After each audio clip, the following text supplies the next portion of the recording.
Welcome back, everybody. Very excited about this week. It's been a challenging business to get this woman on the podcast.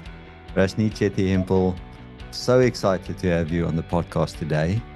You've been a difficult woman to get a hold of, as I said. So we've been at this for a couple of months to get you on the show, and you obviously are a busy woman in your career as a chemical engineer and in a very busy environment. And I'm so happy for you to have us here. And so for everybody on this podcast listening to this and watching this, I'm very, very passionate about women in industry, not just women in mining, but women in industry. And with every guest that we have on the show, they choose the topic. So I don't choose the topic. They choose what they're passionate about and helping a younger version of ourselves. And so she had a number of topics, and one of them was women in industry or women in mining. And she was cautiously trying to avoid it in some way because there are tough issues that we all don't always talk about. And myself, being a father of a daughter that's also in a corporate environment and also experiencing sometimes this very difficult workplace that women find themselves in, I'm very passionate about supporting women in general. And so I sort of convinced Rashnee to say, let's talk about this. Let's talk about the stuff that people don't want to talk about. Because somewhere out there, there's a Rashnee Junior that is still chartering her way in life, in her career, and she needs to hear Rashnee Chetty-Hempel's story. And so that's what we're going to talk about today. Rashnee, welcome to the Mining Coach podcast. I'm so excited to have you on the show. Thank you, Christo. Really, really happy to be on this podcast and to have the uncomfortable discussion around women in industry. Yes, absolutely. Tell us a bit about your career. We would love to know a little bit more about you. So, Christo, I've chosen chemical engineering. The idea that I had in my mind in terms of the career path that I was going to choose evolved. So I thought I was, going into ops immediately after I graduated. I wanted to actually get my hands dirty. Unfortunately, that opportunity didn't come. I actually got into the project space. Okay. Having the inquisitive mind that I did, I didn't want to actually stay stagnant in one role. I kind of wanted to be a jack of all trades, if you call it. So I started off with process engineering, then dabbled with estimating, study lead, early works manager. And then later on in my career, I started off as plant manager for a lead and zinc mine in the Northern Cape. Very challenging. I had to take on a few roles during that period. So looking at operational readiness as well as commissioning, and then operating the plant as well. Then I moved on to technical manager, and operations director, and then now my current role as business improvement and technical manager. So quite an evolution from a process engineer to a business improvement and technical manager, with everything in between. So I think I've got a really good grasp of projects moving into operations. So even the transitional phases of, OR and commissioning, understanding that fairly well. And for everybody that don't know much about processing plants and that environment, Rashnee's environment, it's something that I also have some experience in, and it is super challenging. It's super challenging building a brownfields plant, latching on or expanding a plant, and then trying to link it up to an existing plant. And there's new technologies and there's processing advanced control systems that have to be updated, and things don't go to plan. Never does. In the project environment, there's a lot of curveballs and there's a lot of variables that you have to manage. Very stressful environment as well. And so why was I able to convince you to talk about women in industry? What pivoted eventually that I could convince you that although you're passionate about it, it's a good conversation to have? the most important thing for me, Christo, was, like you said, helping a younger version of myself, or helping women in this industry to know that they are not alone. Everybody has different experiences. Some of us have a smooth sailing experience. We don't have any challenges. And it all depends, right? For me, it's a luck of the draw. Which company are you working for? What support structure you have? Yeah. It actually dictates your experience in industry. So I want to talk about my experience. I want to talk about, the challenges that I face. And I want women in industry to know that, again, you're not alone. There are people going through this like you are. And, what are some of the things that we are doing to mitigate these challenges and issues? And actually just get it out there that there are challenges, right? We don't say it enough. So I guess that's the main reason, Christo.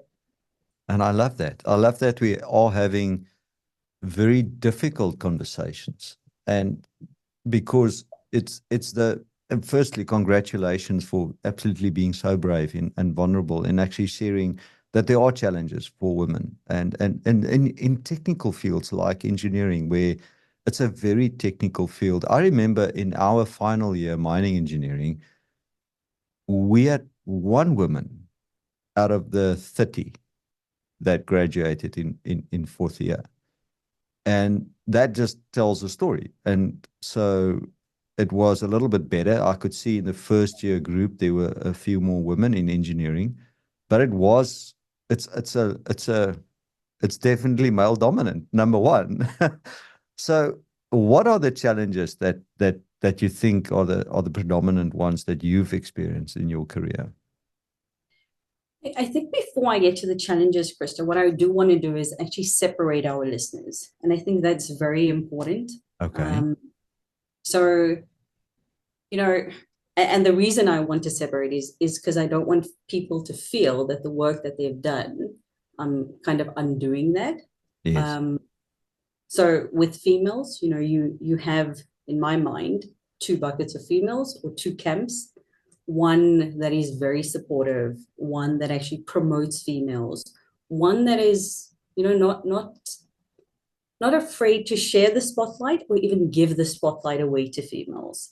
And even the females that have made sacrifices over the years, they've been phenomenal at getting even me to be where I am today. So Yes. I'm very grateful, very thankful for that. I've had very supportive females in my life. A few, can I mention a few of them? Absolutely. This is, yeah, for sure. So Carolyn Hillard, been phenomenal, a very phenomenal support structure for females in industry. Luann Thompson.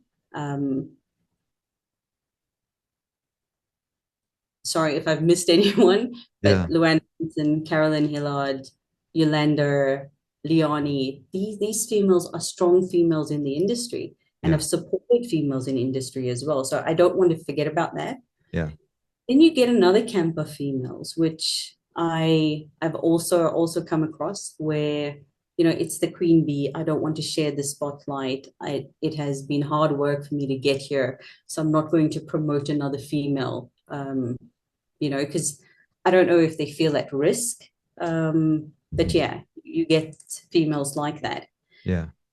And then on the male side, and I've spoken to a lot of males, and this is an important one for me to say, I don't want to paint everybody with the same brush. There's males that are very, very supportive, like you, Christo, and that have been very supportive of me in my career as well, that I don't want to forget about, the likes of Dave Getting, Steve Van Barneveld, Rashid Kader. These males have been phenomenal in my career growth. But then you get the other side of it, where males don't fully understand how to support females, and those are the males that I'm hoping I'm speaking to actually give them a bit of insights in terms of how could you potentially support females. And then you get the males that, sorry, I don't want to deal with females in the workplace. And, I don't know how to actually get across to them that, we do need to take the next step. we do need to take the next step in the evolution of females in the workplace. And it's not only about giving opportunities, but it's also about supporting females with those opportunities. Yeah. Sure.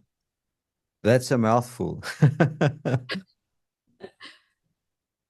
I see it with my daughter, I see it with my wife, that the corporate environment and engineering and call it the specialist field is a challenging field, and women do face different challenges. Like I know you're a new mother, and you know you've have totally gone through a transition now where uh, you know this is different. So men don't understand. I mean, my wife, for example, I'll just and she doesn't mind me sharing this, but she postgrad qualified in lactation and did a postgrad 1 year with as a lactation consultant. So she helps mothers to and babies to do the skin to skin and breastfeeding and all of that. And it's a very new research field. There's so much new research and so much information coming out now that have never been there. I mean, when she mentioned to me, she says, when I was studying, when we didn't know this stuff, there's amazing stories. I mean, I can keep this podcast busy with what I've learned about mothers and babies and lactation and breastfeeding and the point being is that I don't think men get this. I think very few of them get how important it is to be breastfeeding for a long period of time after you've given birth. And how do we create that environment where women feel free and open to bring their babies and have a safe place to be connected with their children for a very short window in that child's development? But it is a crucial window that we don't, sometimes just forget. So I would like to ask you, so let's talk about young mothers. How, is there something that you would like to tell people like another Christo there that's not very supportive and hasn't created that environment? How important is it that we create that environment for women, and how difficult is it for women, going through what you're going through as a young mother, as an example? And maybe I'm putting you on the spot. We didn't prep this question. But you're welcome to. Sorry, I did prepare you that there was going to be questions that we didn't prep. No, absolutely happy to actually answer that question, but answer it from my perspective. Sure. So, look, breastfeeding for me, lactation wasn't something that I was given the opportunity to do. So my baby was bottle fed from the get-go. Because he had issues as soon as he was born, with in ICU, etc., etc. So I didn't get the opportunity to actually breastfeed. So I don't have that experience. But what I can say to you, Christo, is nothing. Well, nobody prepared me to be a mother. And as the days went on, you faced the challenges. But with all of the challenges that I had faced, it gave me a new perspective of what females actually go through, because I didn't think about it as a female, right? I wasn't a mother. I wasn't actually planning on becoming a mother. So I did not know what females were actually going through. But becoming a mother, coming back to work has been very challenging for me, because you're always conflicted with how do I give my baby enough time, and how do I give work enough time? And then am I actually fit to be in this role? Because now I'm conflicted of where I should actually be. And I want to give work my all, but I need to start thinking about my baby. So, you have a million things going through your mind, and you try to justify that you are good enough at work. And the slightest comments that you hear actually set you back. Yeah. Because everything's not smooth sailing when you come back to work. You've been on maternity leave. You feel vulnerable when you come back to work, because you're dealing with a new baby, not knowing. I didn't have all of the skill sets to deal with a new baby. Yeah, exactly. So I was very vulnerable coming back. I was very worried whether I was going to, step into this role, do it justice. And, as the days went on, and luckily I've got a very supportive husband who helped with the baby. and also helped me go through these emotions that I was going through, to say you don't have to be perfect. Yeah. You know, things can get skew at times. It's okay. You Yes. pick up and move on. Yeah. And I can tell you, from the time that I started to now, I'm slowly starting to regain that confidence. I'm slowly starting to be who I was before I took that gap with maternity leave. Do you need some one-on-one coaching? Do you know that the miningcoach.com offer these services as part of Kumena Consulting? Kumena means grow, and most top athletes and sport teams all have coaches to grow and become better. Why don't you reach out to us by sending us an email, and you will qualify for getting your first coaching session absolutely free. Contact us at Christo@theminingcoach.com. Terms and conditions apply. So if we have, as men, this is like a tricky question as well, but if we as men have to create that perfect environment for, call it, professionals like yourself in industries like, so whether it's an operating plant or an operating mine, and or just a facility, a factory. I mean, we're talking about business here. It's not just mining, but and you have to create that perfect environment as men. What would you tell men to think about in terms of leading an organization, but they've got women coming back after giving birth? How do you, what are the sort of secret 3 or 4 things that you can create that environment where you can still thrive and be a mother, a young mother, new mother, or second child? I think the one thing is actually be aware of what you say around a new mother. For instance, Christo, you know, I've had comments being made that, you know, females come into, sorry, how do we actually employ females? And how many females do we actually employ? Because there's always going to be this issue about females having babies, and they're going to be on maternity leave, so we can't take too many females. I mean, for me, listening to a comment like that before, I was one of those that made those comments as well. I must tell you, I'm being honest. I was guilty of that at one stage, for sure. But even for me, Krista, I didn't think about that because I wasn't a mum. I did not know, so I would just brush those comments aside. But being a new mum, and hearing comments like that, it hit me hard, because it's not like I'm, you know, that's a natural progression of life. Females have babies, but we don't want to be looked at like this baby manufacturing plant. Exactly. Coming to work just to have babies. We're coming to work to progress. We're coming to work to put in our best. But you know, when you hear comments like that, being a mum, it's difficult.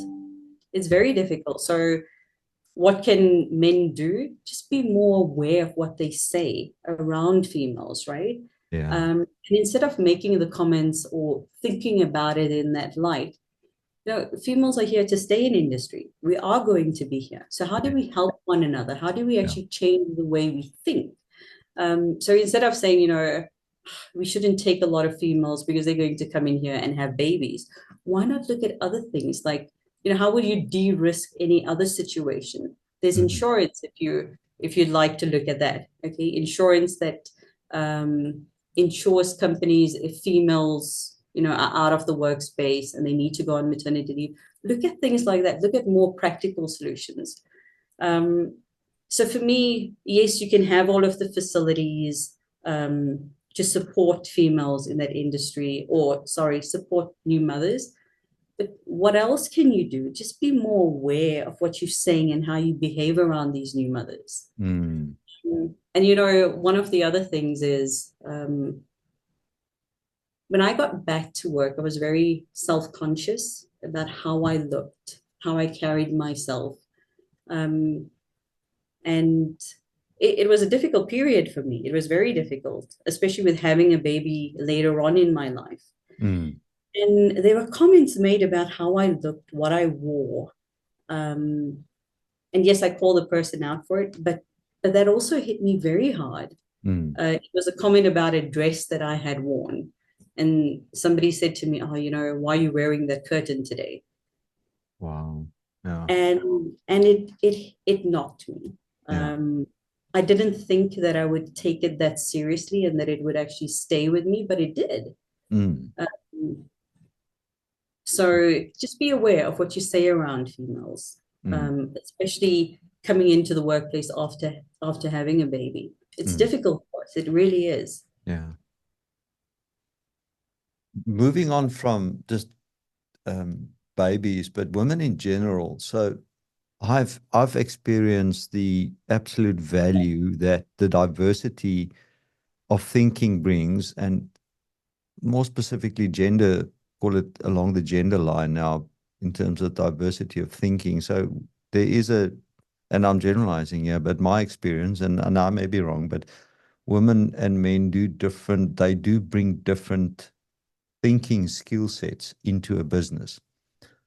Do you think that we have moved along enough in many companies to actually value that?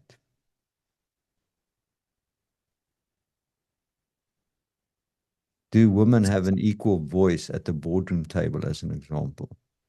So if you just talk about business improvement, and I see your mind is spinning there. But I mean, business improvement, whatever that topic may be, do women generally get an equal voice at the table, in your experience and what you've seen? Certainly, I've seen they don't, but that's just my experience. So, to be brutally honest, that is actually the case. We don't get an equal voice at the boardroom table. Apart from the equal voice, I don't think we get the support either. So even if you have ideas, you pitch your ideas, it's not given the same support as a male counterpart. And I've seen it time and time again. So yes, you might have a seat at the boardroom table, you might have a voice at the boardroom table, but are you getting that support that you need? More often not. You also have to pitch your ideas a lot harder than a male counterpart. I might have to go through a few iterations before somebody actually agrees to even give me an opportunity. So it is difficult, Christo. Even if you get that seat at the boardroom, even if you get that opportunity, more often than not, you're not given the support. And I've spoken to females in industry about this. You might be given the opportunity as a plant manager, you might be given the opportunity as a board director, you might be given the opportunity as a CEO, but are you given the support as a male counterpart would have? And more often than not, it's a no. So it's not only about opportunities, it's actually about the support given once you're given those opportunities, if that makes sense. And the enablement and understanding that, there's, as you say, support is also enablement, but, you have to have, and I guess that's empowerment. Exactly. And I'll give you an example, Chris. Please. I started when I was a plant manager. They were like any other position. It's always challenging, especially with being a plant manager, especially when there's issues when you don't meet production. But when I started, I was off the bat looked at as, she's a female. Is she going to actually be able to handle this position? It comes with a lot of challenges. And fortunately for me, I had a strong male backing me that knew that I could actually handle the position, that I could actually deliver on what was needed. And, I'm forever grateful for that. But on the back end, I had a female actually questioning whether I could actually do it. And a female actually pushing back to say, no, she can't. And when I started in that position, I had a complement of 110 people to actually meet production targets, a very challenging site. And, I'm going to be brutally honest here. When I had actually stepped down in that role, it wasn't because I wanted to. I was forced to step down because because of all of the challenges on that site, I was looked at as I am incompetent to actually run that site. Yeah. And I needed to step down. My confidence took a real knock because I knew in my mind that I was doing everything right. But because production targets weren't being met, you step down, even though you were being practical, rational about all of the issues that was on site from a design perspective, from a commissioning perspective, et cetera, et cetera. I took that knock. And then I still had the opportunity of being with the company. So I saw how things evolved. And the next plant manager was a male put into that seat. He said exactly the things that I had said with regards to the issue being design issues, and that's the reason we could not meet production targets. And he had a complement of 250 people to resolve some of these issues. And he also wasn't, I believe, given the support, and he stepped down after about, I think, 3 or 4 months to say, if you don't want to actually listen to what I'm saying to you to fix these issues, I can't help you. But the mere fact that, I was taken out because there was a lack of support of me being a female and me being confident in that role, I a hard knock in terms of my confidence. And I saw the support that, a new male coming in was actually getting. Why was I only given 110 people? If you take away all of the fluff, all of the politics, et cetera, why was I given 110 people to meet production targets? Yeah. My male counterpart given 250 people. Yeah. So I felt like, was I supposed to pull a rabbit out of the hat to meet your production targets? Why wasn't I given that support? Yeah, very true. And it's and sometimes it's not even just a male female thing. It's just the way that somebody has to take the blame for something that, the whole system that was poorly designed, or we haven't thought through everything, and so somebody must take the fall. And I get where you are, and we have seen this a number of times in industry. The younger Rashnee that's going through something similar, what would you say to her? I must say I'm a bit conflicted in this response that I'm about to give, because I actually admire the younger Rashnee, because she saw that, every injustice needed to be fought. She wasn't quiet. She always spoke her mind. So on the one end, I want to say to her, just keep on doing what you're doing. And on the other side, I want to say to her is, that there are injustices that you're not going to win, and that's okay. And it's okay to stumble sometimes. It's human. So don't be too hard on yourself either. And I want to say to her, be a little bit more aware of your environment, be aware of, challenges, be aware that not everything is going to go as planned. Not everything is going to go according to what you think. I love that. And it happened to me. You mentioned the fact that you had to step down. Once in my career, I had a number of production areas as the general manager, and we went through a restructuring organization, and we had 3 production areas. I suddenly just had this one area, and I thought, geez, this is like a demotion. I was here like 9 years prior in my life. Now I've got this smaller production area. What's wrong with me? And if I look back at that, to me, at myself, I used the opportunity to say, okay, so what can I learn from this? And I went back and I said, okay, well, I can go and focus on areas in the business that I previously weren't focused on. In this case, it was maintenance of the mine. So I was very mining orientated as a mining engineer, but I was not maintenance and preventative maintenance focused. So I saw, okay, this is an opportunity to learn more about preventative maintenance. But is there something else we can tell a younger version of ourselves that actually go through this type of experience and say, don't be too hard on yourself. This is not about you. That it's also not, maybe it's sometimes about the organization, more about the organization than it is about you. And if you can just take whatever you can and learn from that, and don't be too hard on yourself, because it in most cases it's not about you. Is that something you agree with? I do. I agree with that. But I think as females, we're very hard on ourselves, Christo. Yes. So I agree with, it's sometimes just the way the organization is set up.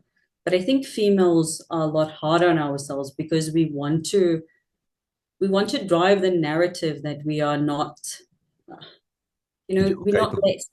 Yeah, we're not, we are very capable at what we're doing, and we don't want anybody to look at us in a different lens. Mm, So in that regard, again, like you said, maybe we shouldn't be that hard on ourselves. sure. The next one I'm going to ask you, this one is on the prep list. So I was follow the script here. My apologies, Rashnee. I'm putting you in an awkward position today, but anyway, so we are getting great information from you. Yeah. When it comes to team dynamics, do women operate differently than men? What's your experience on that? Not just how do women operate differently? Rather, is a better way of asking this, than men in team dynamics. So I think, Christo, it depends actually. So it depends on the team and the team dynamics, right? So if the team dynamics is, inclusive of females, inclusive of their thoughts, I think we operate as anybody else would operate. So it's not about male and female. Okay. But if team dynamics is such that you are excluded or you are made to feel that your contribution is less, sometimes we shy away from that. Then we are quiet and we only give our input when it's actually needed. So it depends on the team dynamics. Okay. I don't think it's a clear-cut answer, or it truly depends. Okay. Yeah, I like that. I think it's very true. You've had some experiences. I think we're nearing the end, but you've had some good experiences, bad experiences. Are there things that you would continue to do that has been working for you and that you will take that forward for the rest of your life? So yes, especially now, I think the one thing that I'm saying to myself is don't normalize injustices. Don't normalize the bad. Actually speak out. Because sometimes if you don't speak out, the next person doesn't know what they've said is actually incorrect, or they don't know how to change. So if you don't speak out, how are the injustices going to be resolved? It isn't. So in my mind, it's don't normalize it. Speak out about it. Let people be aware of what they are saying if it's hurting you. Let people be aware of their actions as well, and give them that opportunity to change. But Christo, you've said, what are my experiences? And the one thing that I do want to say during this podcast is go through those experiences to let other females know that this is what happens. And sometimes you don't get justice, but it's okay. Keep on pushing.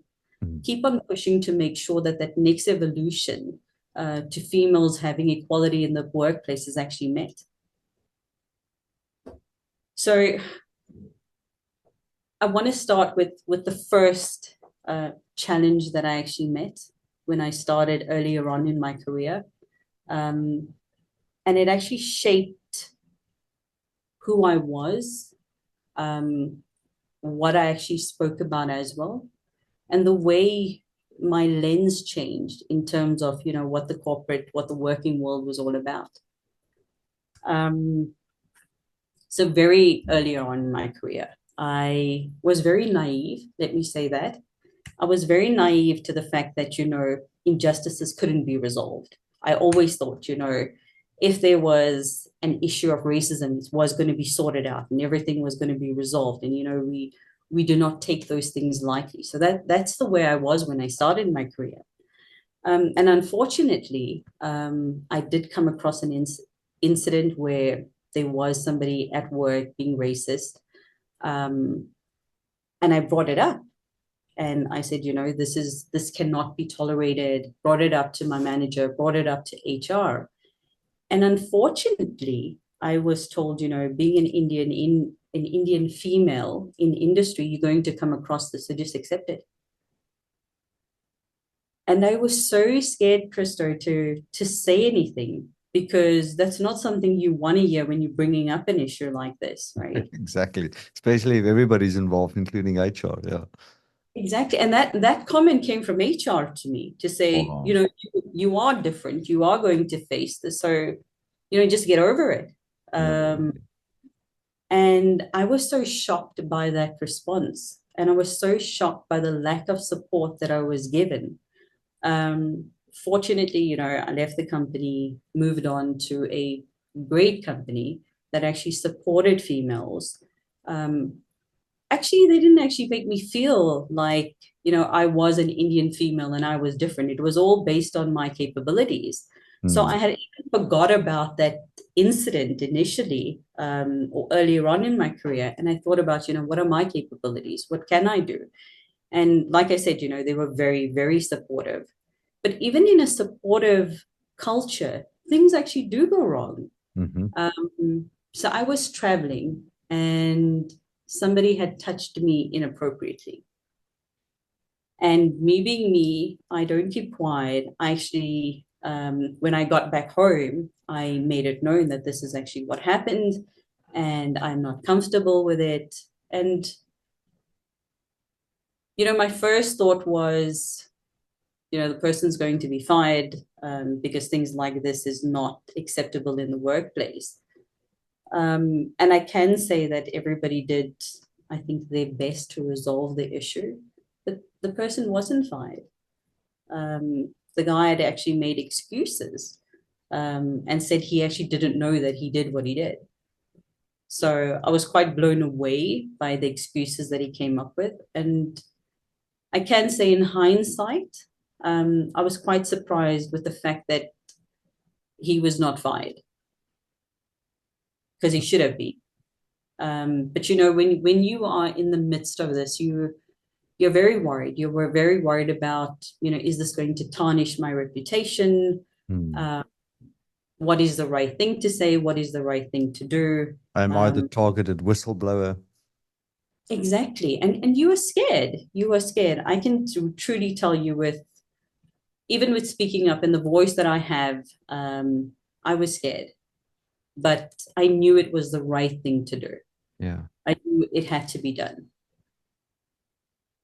And then moving on to later in my career, and this is where a lot of the challenges have actually started, is, you're faced with a lack of support, even though you're given the opportunities, like I said. The support structure isn't there. And I've seen it. I've seen it with people on the same level as I am, that they are given the support, they are given the budget. And where on my end, it's something that I always have to struggle with. I always have to ask for that support. It's kind of, pleading and begging for that support to say, I know that I'm capable, but please, support the direction I'm going in, support the objective that I'm trying to achieve. So I can tell you that later on in my career, it's been very difficult. But I'm starting to speak out about it. I'm starting to say that, this normalization of saying, okay, I'm just giving you this opportunity without the support is not right. Mm-hmm. Degrading comments about females being made in the workplace is not right. Mm-hmm. And we need to fix those things. And luckily, the people that I'm actually speaking to, Christo, they are making those changes. It's not a case of, me saying this and now I'm feeling targeted. Mm-hmm. It's people are making the changes. They're being aware of what's actually happening and saying, but this is not the culture we want to drive. And again, I want to say to everybody is, if you don't speak up, you don't know what the change is going to be. But we as females have to sacrifice now to get to that evolution in getting equality in the workplace. We can't be quiet anymore. So I think just be brave. Just be brave. I love that. It is very, so everybody, I think this is one of the most emotional podcasts that I've been on, and guests that I've had, I'm talking about my own emotions, but because it is such a difficult conversation. And I really applaud you, Rashnee, for speaking up and talking about the difficult issues. We always, in social media or LinkedIn or whatever profile we have somewhere, it looks glamorous and it looks pretty and it looks easy, and people, and it's a fancy title that goes with that person, and the profile picture is very nice. Wow. But we don't talk about the underlying issues, and today we've spoken about so many difficult conversations that need to be had, and the speaking up that needs to take place with women in industry. So I really want to thank you for being brave today. So Brene Brown will applaud you today. So I love her just being brave and just doing it and just speaking up. Thank you for doing that. And any final words from your end to a younger Rashnee that needs to? Am I pronouncing your name correctly? By the way, I don't think I had it right in the beginning. No, you are. You are Okay. 100. Thank you for asking. Not a lot of people get it right. Okay, what have you got different versions? Okay, so thanks, Rashnee. Any final words on your end to a younger Rashnee? I think the final words are, you do have support. Just know that you have support. Nothing worth it in life is easy, and sometimes you do have to go through challenges to be stronger. But just believe in yourself, believe in who you are, and just keep on pushing. You can get to where you need to be. Love that. John Maxwell says, keep on keeping on. Rashnee, thank you so much for today. I'm so glad we could finally make the time to do this, and you had the time in your diary, and we wish you all the best. I'm super excited about the next phase in your career. I know there are developments taking place, and I'm excited for you and the value add that organizations will have with your work and your work that you are doing and your specialist area of expertise. How do people get hold of you if they want to talk to you? Is it just LinkedIn? Send you a message on LinkedIn? You're on LinkedIn. I know you are. Yeah, that was putting me on the spot, but yes, via LinkedIn is always the first place to start. And I think I would say to everybody, Christo, if you do have challenges, and even if you do want to speak about them to me, you're most welcome to do it, to do that. Yeah. And if there are organizations that, feel the need to evolve and change, reach out, let's have those tough discussions and talk about how do we get to that next step. Okay. I love that. Thank you so much. You must have an awesome rest of your day, and we'll talk soon, and we'll talk again. Don't go away, everybody. We're going to recap just now. So thank you, Rashnee. You must have a fantastic day. Thanks, Christo. Take care. There we go. Let's recap for today. So firstly, look out for inappropriate comments around people, especially women, if you're a man. Number 2, if you're going to put a woman into a leadership position, give her the equal amount of support that you would have given a man in the same position. Number 3, for the women listening, speak up when you need to. And finally, believe in yourself. You can do it. Thanks for listening. Thanks for watching this week. Enjoy your mining. Cheers. The Mining Coach is part of Kumena Consulting. If your company is in need of technical study support, due diligence studies, business improvement projects, or business and senior leadership coaching, why don't you contact us directly by clicking on the show notes and following the links that will connect you to us. Thank you for listening. Thank you for watching. Enjoy your mining. Cheers.